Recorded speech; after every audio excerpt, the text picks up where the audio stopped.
Alright, let's talk about Chevreuse. Okay, I live in Ontario. My French should be a lot better than this. I apologize. So, we're going to talk about the new 4-star character coming out in 4.3. How about that? So, before I got myself in trouble. Now, I've been looking at her kit, and I've watched her gameplay. I'm sure most of you have too. She looks to be interesting, to say the least.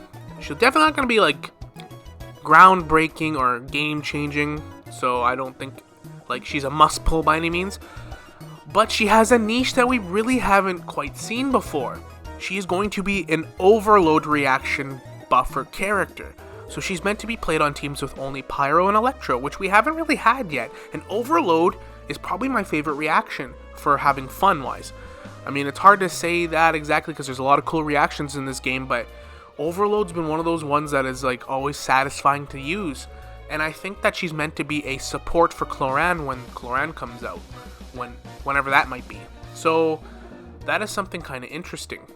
Actually, it's funny that her actual color palette sort of already resembles an Overload reaction, which is kind of cool. So let's break down her kit in simple terms. So for her attacks, she has a polearm as her main weapon, and it's the most generic looking attacks ever. It's nothing to write home about. Pretty straightforward, but her skill looks pretty interesting. I also wanted to state that people that were worried about Cloran not being able to use her gun, well, we're getting 2 new gun characters that use gun attacks in 4.3, so I think it's looking pretty good for Cloran. So her skill is pretty interesting. She shoots a musket. You can tap or hold, but when you hold, you shoot this like precise aim shot that deals pyro damage, but she gains what is called a overcharged ball, and that will deal more pyro damage than just regular holding her skill down.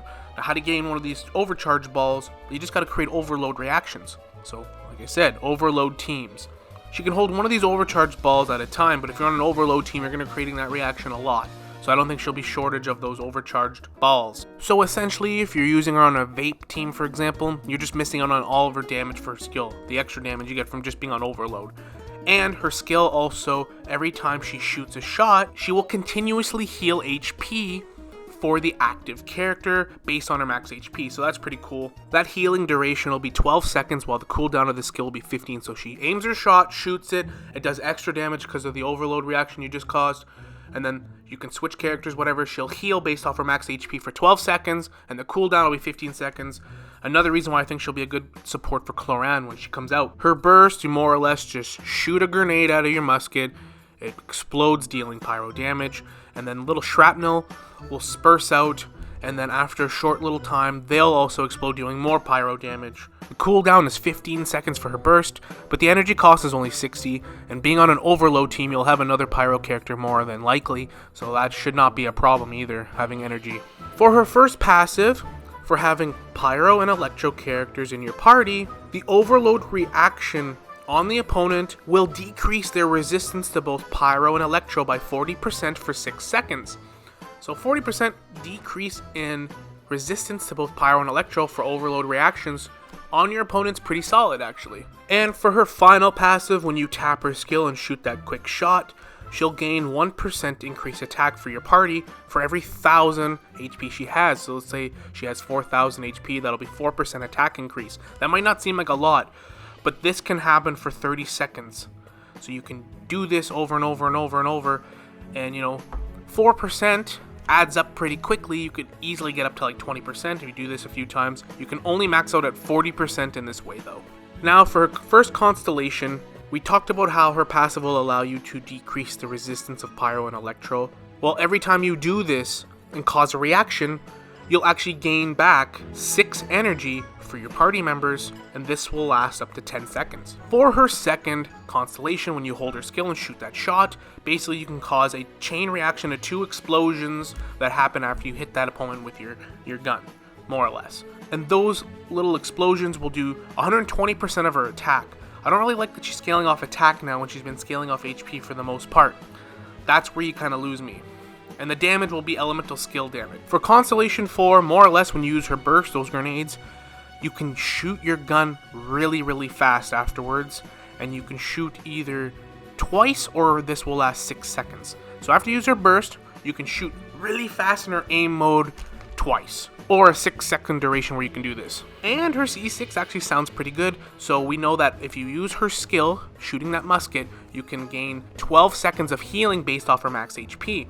Well, furthermore, after 12 seconds, you'll gain an instant amount of 10% of her HP healing as well, so extra healing, and you'll gain 20% pyro and electro damage bonus for 8 seconds, but this can be stacked 3 times, so 20%. Times 3, 60%, not bad. I don't know how this will work in theory with the numbers and the cooldowns, but that sounds pretty promising. Even having a 20% quick instant buff, as well as the resistance of 40% that will be decreased on your enemies, you can see how the electro and pyro reactions are going to stack up pretty quickly. Now, that's basically her kit in a nutshell. She sounds pretty solid for overload teams, and we haven't really had that be a primarily reaction. And overload's kind of been just, hasn't really been used a whole lot. I love overload myself. I think it's super fun to use. But one thing about overload that kind of sucks is that overload knocks enemies back. If you're fighting a giant enemy or one big ruin boss or something like that, I don't think it'll be an issue. All these buffs will be really useful. But if you're fighting a mob of enemies, this could be a problem. Now, as long as you have one pyro character and maybe one electro along with her and maybe an animo character, you might be able to work around this with like Venti or Kazuha. Again, we're gonna have to wait and see once it's tested, but if you like the overload reaction, she's definitely somebody you should consider, and I personally think she's meant to be with Cloran, and we've seen how fast Cloran is, so I don't think she's gonna have a problem if enemies getting knocked back. And plus Cloran has a gun as well, so I don't think littler enemies getting knocked back a little bit from overload is gonna be an issue. That's just my thoughts. Now, there's not much more we can really say, just gotta wait and see when they come out, if they live up to the hype. I do think she's definitely a niche, obviously, but it's cool that we're getting overload buffs because we've never really had that before.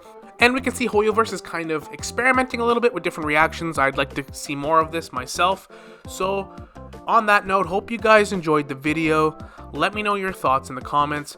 I'm personally okay with them doing these niche type characters with reactions if they're not 5-star. 5-star should be more generalized and like good at all things. Whereas 4 stars, sure. Like, Shenhe and Nilou were still really solid characters, but they were a little too niche for being a limited character in my opinion. That's just my opinion though. But anyways, thank you for watching this far. Feel free to sucker punch that like button if you enjoyed this content. And as always, we will see you all in the next one. Later.